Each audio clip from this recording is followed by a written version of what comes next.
Akong bahala dyan. May kilala kong hilot. Mangungutang ako. Ipapatanggal natin, mawawala yan.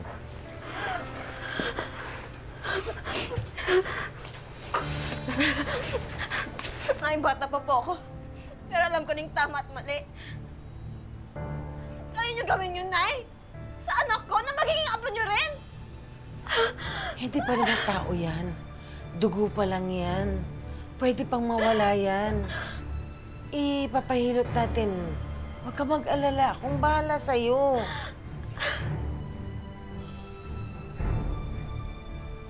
Mahirap na. Baka mamaya malaman na ang asawa ng paring Monching. Yan pa, mas mahalaga sa'yo, wow! Bakit, Nay? Bakit hindi ako mahalaga sa'yo? Sabi ko nga, buntis ka ako, Nay! Yun ba naisip mo? Bakit, Nay? Bakit, Nay? Sally! Sally! Pinambayan utang mo na nga ako, eh! Tapos gusto mo patayin yung anak ko! Ano to, Nay, ha? Baboy na ba tingin mo sa katawan ko, ha, Nay? Ha, hindi! Kung nandito lang si Nonoy, hindi mo magagawa sa akin to! Eh, kaso nga wala! Di ba nilayasan tayo ng kapatid mo, Ninoy? Anong gusto mong gawin ko? Sino magre-resolba ng mga problema dito kung hindi ako? Ikaw nagbigay sa akin ng problema na to! Sa pagsira mo sa buhay ko! Alam mo, Nay,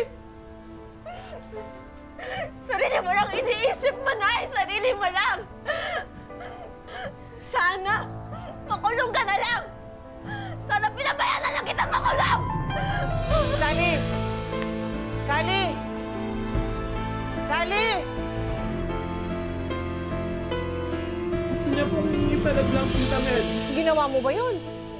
Ayoko po kasi wala naman pong kasalanan yung bata. Kaya po ginawa niya.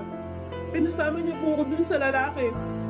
O paano ngayon? Saan ka itinira ng lalaki? Nangabahan po kami ng apartment.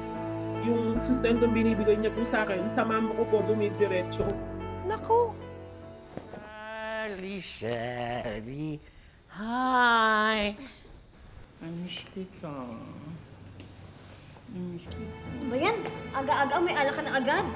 Ikaw naman, naglalambing lang ako eh. Ano ba yan, Kadiri? Wag nga! Baho mo! Ano ba? Kulit eh! Ano namang...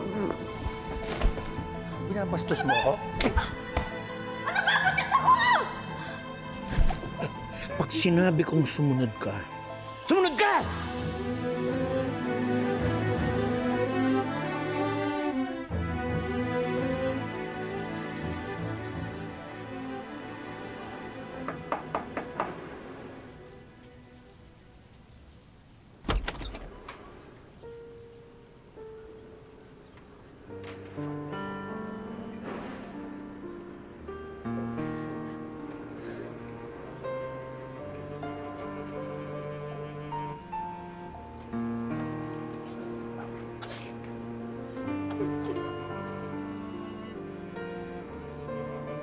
Upang matahimik ang kanyang loob, nagdesisyon si Sally na umuwi at makipagkasundo sa kanyang ina sa kondisyon na pareho na nilang kalilimutan dumaan si Monching sa buhay nila at pagbuhusan na lamang ng pag-aaruga ang kanyang anak.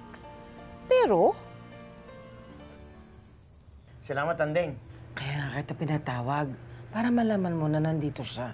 Gusto ko nga siya makita eh. Malaki na ba, Chan? Eh, lalabas din yun maya-maya. Magkape ka muna. Sige.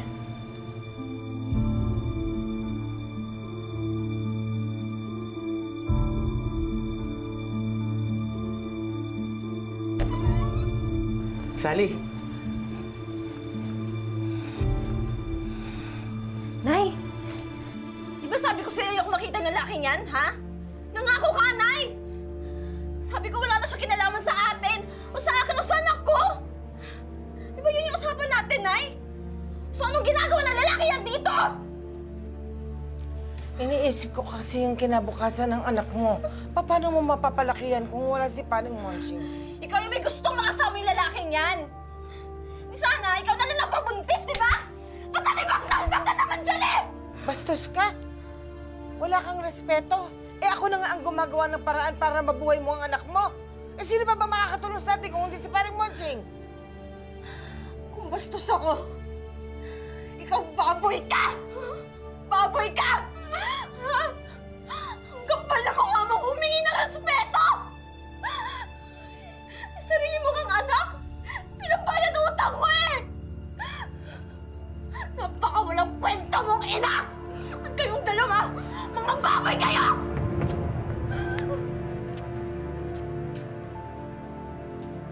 Hindi ko naiintindihan ng batang yan eh. Para sa kanya naman to pare, di ba? Mas bata,